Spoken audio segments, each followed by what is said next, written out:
ब्रह्ममुरारिसुरार्चितलिङ्गं निर्मलभासितशोभितलिङ्गम्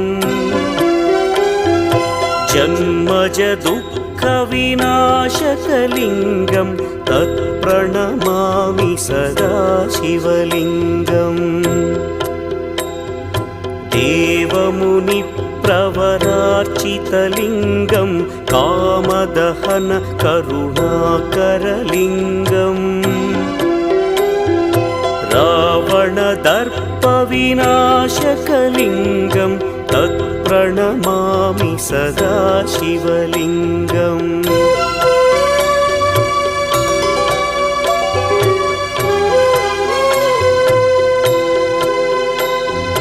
सर्वसुगन्धसुलेपितलिङ्गं